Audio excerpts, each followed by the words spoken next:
Sou Flávia Ferrari, fui chamada de doutora aqui algumas vezes, mas foi um estranho. Não sou doutora. Sou formada em biologia, mas eu sou professora de ensino fundamental.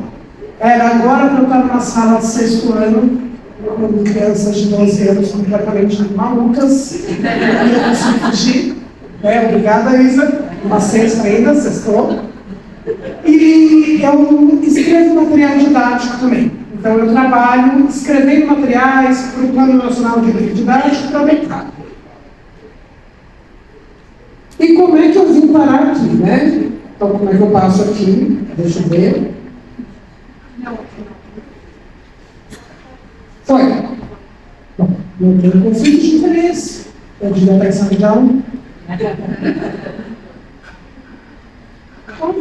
Bom, foi. Como é que eu vim parar aqui?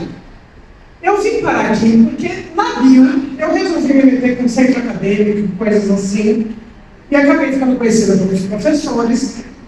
E um professor meu fundou o Observatório Covid-19 BR, que era uma iniciativa principalmente para fazer nowcasting, para tentar pensar durante a pandemia em questões de atraso de notificação e fazer projeções. E ele me chamou, falando: Flávia, você não quer vir escrever sequência didática para professor? Né? Já que agora pararam as aulas, vamos pensar nesse ramo aqui para o observatório. Eu falei: bora, vamos. E entrei, e o Twitter do observatório, assinado, o Twitter, era seco. Ele era extremamente técnico. Tinha lá 1000 seguidores, tinha notas técnicas que o pessoal fazia. Eu olhei aquilo e falei: o pessoal não está sabendo comunicar. Eu não entendo o que eles estão fazendo, porque eu fiz faculdade de bio, mas o pessoal não está conseguindo mostrar o que eles fazem. No fim, eu acabei não escrevendo sequência didática e comecei a cuidar do Twitter do observatório. E ele explodiu o seguidor, porque eu fui fazer o que eu já fazia, que era uma transposição didática do conteúdo. Era pegar um conteúdo mais pesado, mais denso, e conseguir falar para um público mais amplo, como eu fazia com os livros didáticos. Então, assim, isso incomoda? Opa, chegamos a ser invadido. Então, a gente foi chamado de SUS e derrubaram o nosso perfil. A gente teve um ataque em massa, o perfil foi invadido, demorou um tempão para a gente, ficou quase um mês sem o perfil, por causa de um fio falando o que era o SUS, como ele funcionava. Então, esse fio foi um dos fios nossos de maior sucesso, antes de ser derrubado. Depois ele foi derrubado, foi bem também. Simplesmente explicando a estrutura do SUS, falando o que era, e isso incomodou bastante. Chegou o final de 2020, começou o papo de vacina. E aí, o que eu comecei a pensar, pensando no observatório, pensando em outras coisas, era que assim, quem seguia o observatório, seguia a Regionalis, seguia o Átila, seguia outras pessoas, mas eram as mesmas pessoas que estavam ali falando. E a gente precisava sair daquele lugar, a gente precisava furar a bolha de algum jeito. Porque a gente precisava ter um discurso único sobre vacina e um discurso forte. E foi quando eu escrevi Todos pelas Vacinas junto com outros coletivos. Então a primeira parte foi bem fácil. A gente conseguiu convencer um monte de sociedade, um monte de grupo, falar que o cientista era fácil. A gente também convenceu algumas organizações sindicais. O pessoal veio procurar a gente e falou: a gente quer ajudar, vamos fazer junto. A ideia no começo era só uma grande campanha. Num dia 21 de janeiro, pouco depois da primeira Coronavac ser aplicada. E a campanha foi muito grande. E aí eu comecei a pensar em como fazer essa campanha. E eu cheguei nesse framework aqui da OMS e mostrei para o meu marido que trabalha com campanhas eleitorais. Ele é geógrafo eleitoral, ele mapeia as zonas, etc. Ele olhou para mim e falou: Flávio, isso é uma eleição. Isso funciona idêntico a qualquer eleição. Então, pensando aqui no quadrado individual de sentimento, porque uma coisa é uma campanha coletiva em rede social, você está trabalhando com os processos sociais, mas o que a pessoa está pensando e sentindo o que vira uma eleição. Então, assim, a gente só teve a eleição de 2022 porque um monte de gente que na igreja, que na comunidade, na família, falava que ia votar em um, chegou lá na urna e votou em outro sozinho. Então, é uma das coisas que a gente começou a pensar. Como é que a gente faz disso uma campanha eleitoral da vacina? Então, como é que a gente começou, né? Falou, o outro lado está organizado, e está organizado com financiamento, está organizado com equipe, com cabo eleitoral, e a gente não. Então, eu fui à luta chamar cabos eleitorais. Eu fui à luta a ir atrás de gente que podia ajudar a gente. Laerte maravilhosa fazendo arte, Latuf, Cris Vector, cartunistas. Ali em cima está pequenininho, mas dá para ver no site depois se vocês quiserem ver, mas Antônio Fagundes, Carolina Dickler, Adriana Esteves, Tony Ramos, Daniela Mello. Eu falei que o meu grande medo era o não eu já tenho, o que eu estou indo atrás é a humilhação completa.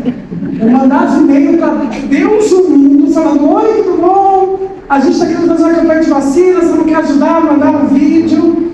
Aqui o pessoal da USP também, mandei um e-mail para a USP, o Conselho Universitário inteiro, gravou vídeo. Então a gente foi unindo esses diferentes atores e ampliando esses diferentes atores. Porque uma coisa que tinha muito assim, você é doutor, então você não pode publicar gráficos, você não pode falar de vacina, você não sabe o que você está falando. Aquelas brigas no Twitter horrorosas. Eu falei, o quê? Eu quero Condizila falando de vacina. Eu quero um funk falando de vacina. Eu dou aula numa periferia de Osasco. Como é que eu chego na UNO assim? Meu aluno não segue o Drauzio Varela. E quem segue o Drauzio já vai se vacinar. Agora, quem segue o Condizila? Aqui, não coincidentemente, acho que hoje a festa vai ser lá, os maravilhosos do Vai Vai fizeram um bastião com todas as vacinas, depois eu vou mostrar uma apresentação com todas as vacinas, viraram grandes parceiros nossos e, inclusive, quando chegou a vacina lá, eles montaram na quadra um posto de vacinação. Então é uma coisa que você sai da rede social e extrapola para o território. Porque, de repente, o menino que ouve esse fiote vai olhar e falar, peraí, esse fiote está falando de vacinação. Então, a gente começou com esses cabos.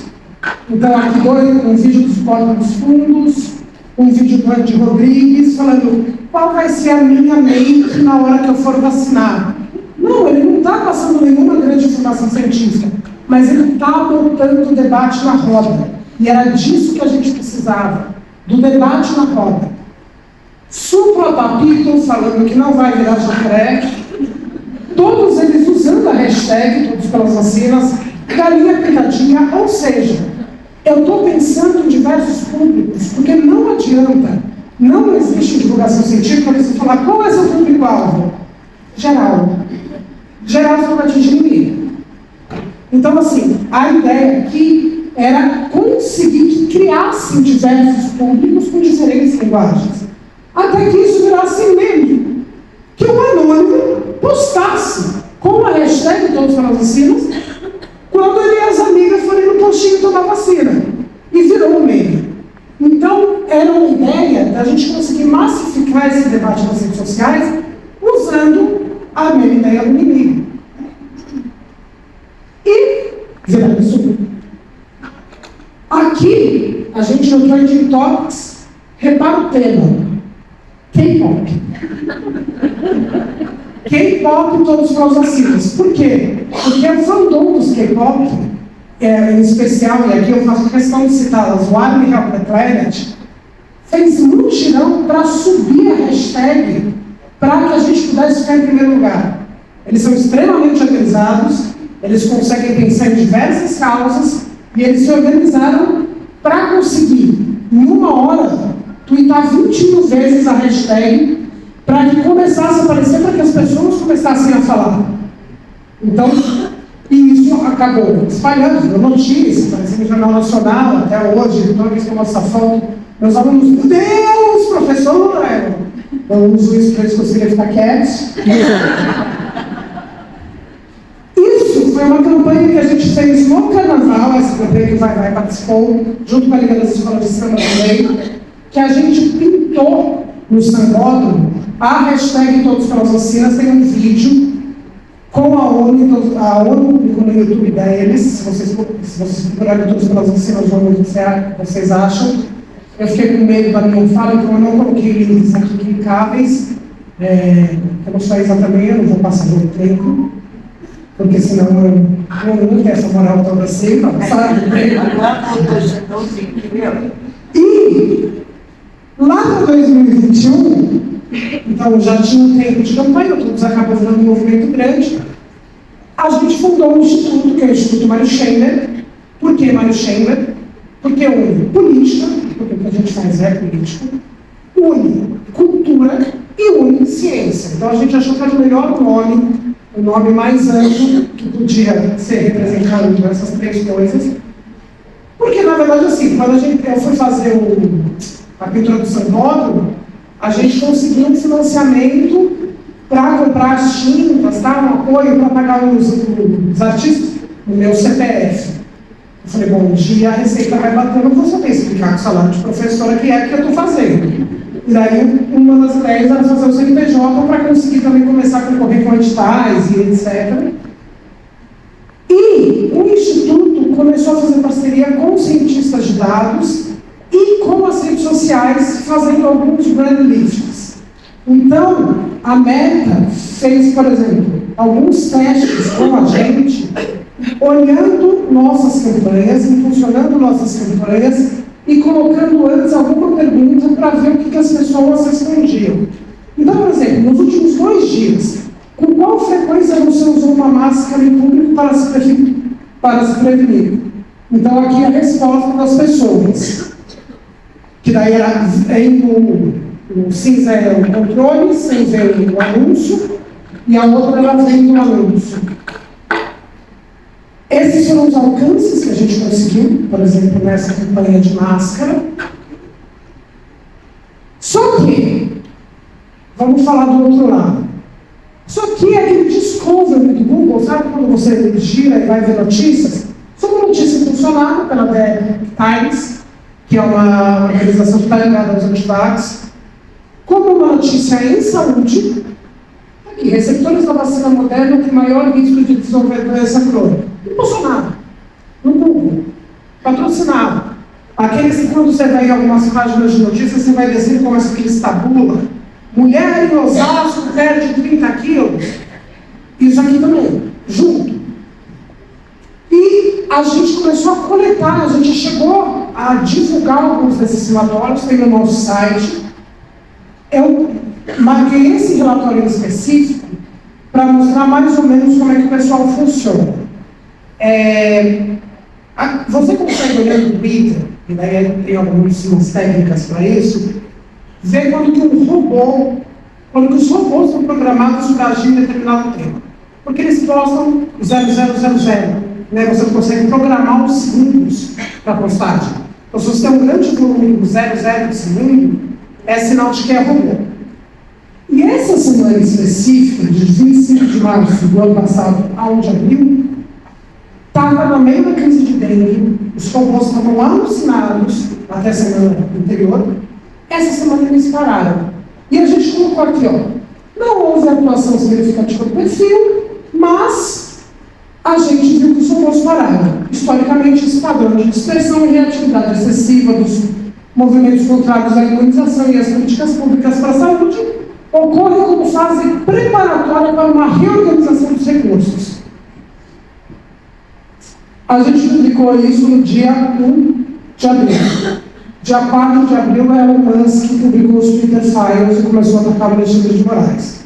Ou seja, claramente foi uma reorganização dos robôs para mudar de tática. E essa é a questão. A gente tem um padrão disperso na divulgação científica, a gente tem excelentes divulgadores, excelentes pessoas falando, só que a gente está sempre falando uma coisa, falando outra, enquanto eles atuam de forma muito coordenada. Então, assim, e eles têm um trunfo ainda, forma coordenada e não coerente. Então, se eu pegar, por exemplo, os dados do Todos de vacina, os ataques que a gente já recebeu. Em 2021, todo mundo era contra todas as vacinas, a Coronavac não funcionava, tem que parar tudo isso aí. Em 2023, de repente, só a vacina de RNA mensageira não funcionava. Em 2024, os mesmos perfis estavam pedindo por que não tinha vacina de dengue. Então, assim, eles vão adaptar o discurso para uma questão política. E eu vou mostrar agora por que no fim é político. Sobre a campanha que a gente fez uma parceria junto com a Rutgers e com o MIT dentro do Social Science Research Council, que eles foram estudar o nosso perfil aqui na América Latina de como a gente fazia publicação para comparar com as versões institucionais de campanhas. E eu vou mostrar um post que a gente fez um dia. Esse post foi impulsionado um dia, que é o post essa campanha inteira, né? Mas esse post aqui a gente impulsionou um dia só sobre HPV. E a gente sabe que o HPV foi um dos primeiros grandes movimentos antivax do Brasil, né? Aquela história dos desmaios, etc. Então tem essa ideia um pouco de, o HPV ainda a gente tem que encontrar muita resistência. O que a gente achou? Primeiro, quem interagiu com a gente foram mulheres, principalmente. Então, isso é esperado, a gente tem, as mulheres tendem a ter uma questão de saúde mais próxima. Um público mais envelhecido, a nossa campanha no Facebook, então o Facebook já é uma rede um pouco mais envelhecida, mas mesmo assim, as pessoas tendem a começar a olhar mais para a saúde conforme elas ficam mais velhas. E aqui são algumas interações que podem parecer muito bobas, mas não são. Amém. Amém. Eu creio, recebo em nome de Deus Pai. Amém. Vamos nos prevenir e cuidar. Isso quer dizer o quê? Isso quer dizer que não há resistência entre o público evangélico. Que às vezes a gente tenta segmentar e pensar algumas coisas e colocar na caixa sem entender o público. Isso aqui mostra que o público evangélico todo não tem resistência à vacina. A gente recebia, assim, postagens de igrejas fazendo campanhas de vacinação. Então a gente tem que parar e olhar e pensar em como falar com esse público também. Aí aqui, alguns outros, um pouco mais críticos, falando, olha, adolescentes têm vida sexual, tem que vacinar. E repara, são mulheres. Aqui, muitas pessoas reclamando que não tinham vacina. Que as pessoas que nasceram depois, que já tinham criminalidade, não tinham vacina. E que queriam se vacinar contra HPV, mas não tinham. E aqui, olha aqui a reação dos homens. Ai, sempre, né? Só que tem uma pior. Podem ter 50. E é quando você começa a entender um pouco de vocês. Alguém sabe o que é isso? Não. 88 é uma dessas siglas, um desses bytes que eles colocam, que é a oitava letra do alfabeto. H. HH. Heil Hitler. Igual, por exemplo, essa coisa do Felca, que ele falou agora do link na bio, link na bio, isso daqui é um sinal para chamar grupos neonazis. Então, assim, eles estão organizados. Eles estão organizados, eles têm uma agenda política, e não é uma agenda política bacana. Não é um elemento tranquilo. Então, era assim, basicamente isso. Eu quis mostrar um pouco do todo, mostrar um pouco dessa questão de campanha e falar. A gente está controlando isso, nosso trabalho é basicamente voluntário, a gente está concorrendo com em alguns editais, estamos abertos a conversas, mas a ideia nossa é exatamente pensar em como fazer essa campanha pró-vacina se tornar uma campanha massificada, porque o lado de lá sabe o que fazer, sabe como fazer, sabe como monitorar e sabe o que ele está olhando. E a gente está olhando cada um para um lado, muitas vezes, sem conseguir entender o que está acontecendo nesse campo do movimento de vax. Era isso. Muito obrigada.